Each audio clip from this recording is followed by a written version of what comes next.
On today's episode of the Modversation, we'll explore episode 5, my ECS Tuning DOGBONE transmission mount, the mount that mounts the engine and transmission to the subframe.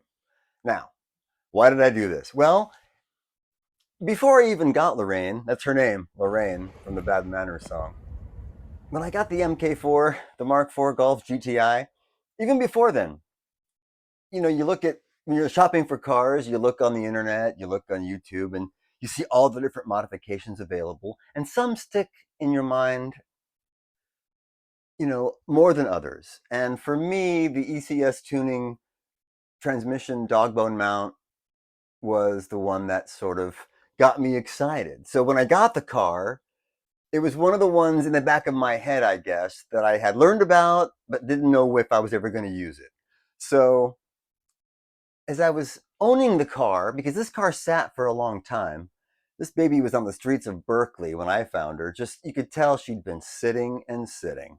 And so I was driving it around, and driving didn't feel right. Everything felt sort of cattywampus. And I've been driving for over 40 years, stick shifts mainly.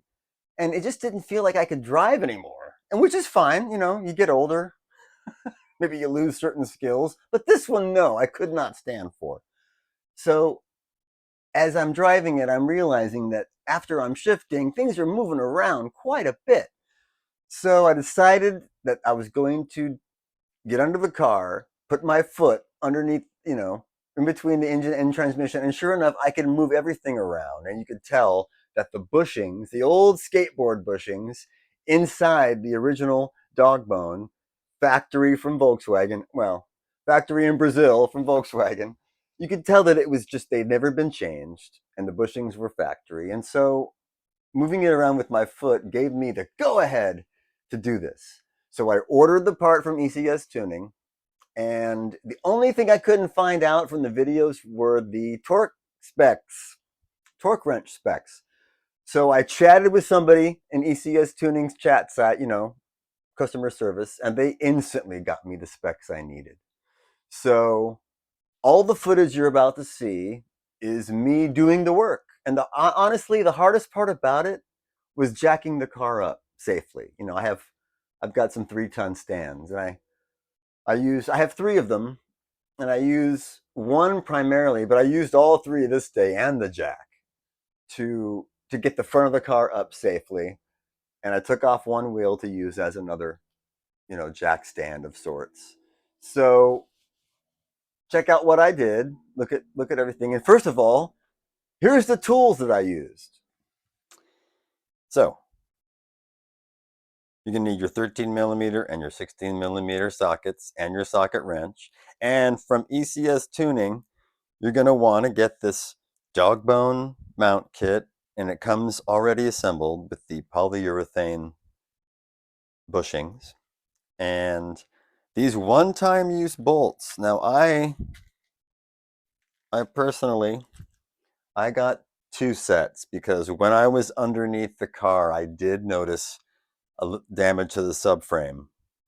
So that I'm going to assess later. And if I do want to change it, I've got the extra bolts right here because they're one-time use. And I've torqued them, with the torque specs. So when I do want to address the subframe, I have my one-time use bolt extra set that I can use. So, and of course, for me, the part that took the longest was jacking up the car on jack stands. Everything else was quick. I just used the end of the socket wrench to get the transmission, moving it around, and the engine out of my way. It was really easy to move the stuff around when I had the factory DOGBONE mount off of the car. I just used the socket wrench to move it into place when I wanted to bolt the one-time use bolts in. So here's your list. And the last thing is the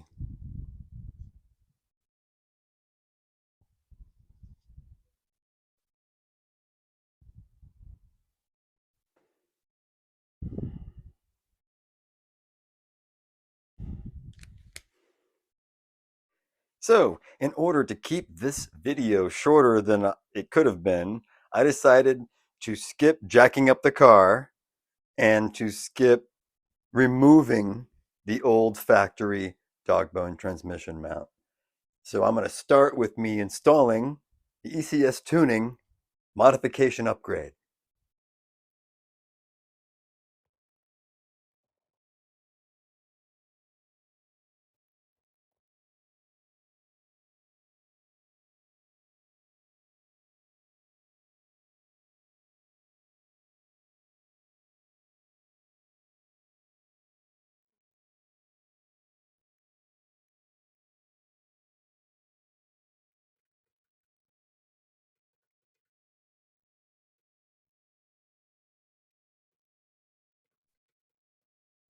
So I figured a narration would be better than the loud noises that I was experiencing. There was a party going on with music that'll probably get me shut off YouTube.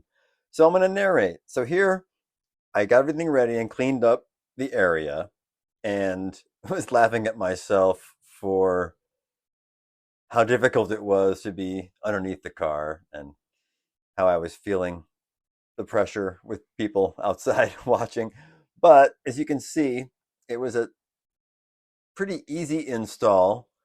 And as I mentioned before, when I'm needing to move around the engine and the transmission mount, I can use the end of the socket wrench to use it as a fulcrum, basically. I'm basically using myself and the socket wrench as a fulcrum to move the engine or transmission into place so that the bolts can go into the holes without me putting undue stress on them.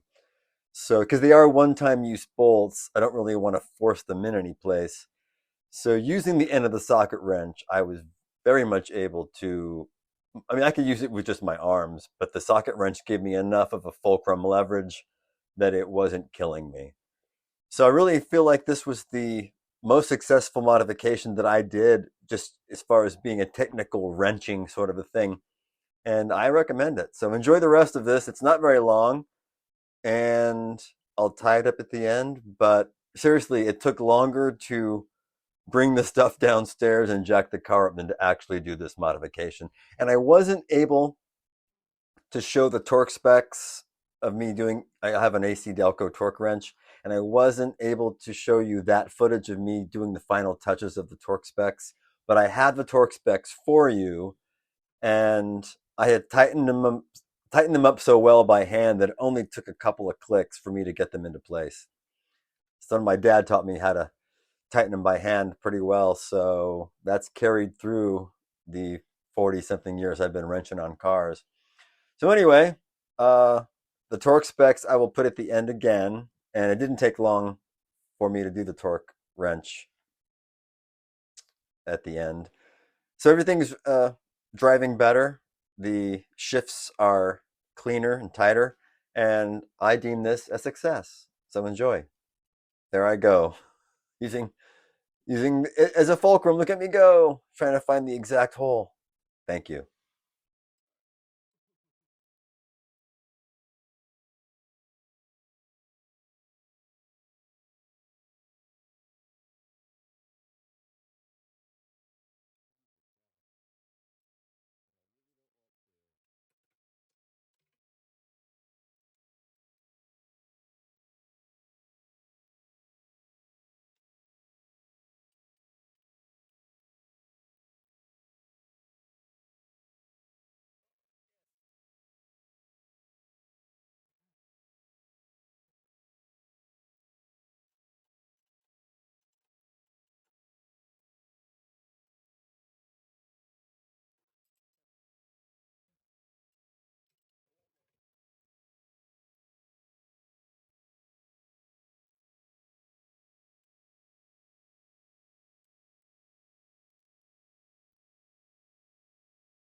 then. So, as far as episode 5, the ECS Tuning DOGBONE mount, I think it went as a total success. And I haven't really seen many people tell their own story about it, so I really feel like watching the videos was longer than it actually took. And I think that jacking up the car was the most difficult part. So I find it to be a success. It drives much better now, and everything feels tighter. And I suggest that if you're thinking about doing this, that you get the ECS Tuning DOGBONE transmission and engine mount to the subframe. So, for the next video, for episode 6 of the Modversation, the modification conversation, we'll stick with the ECS tuning sort of theme, and I'm going to show you how I purchased the flash tune kit that you get when you do a little flash modification and you make the key fob activate the windows when you lock them and unlock them. So I'll show you how that was a success, and in real time, you'll see how it works. Thanks for watching, and thanks for subscribing. Cheers.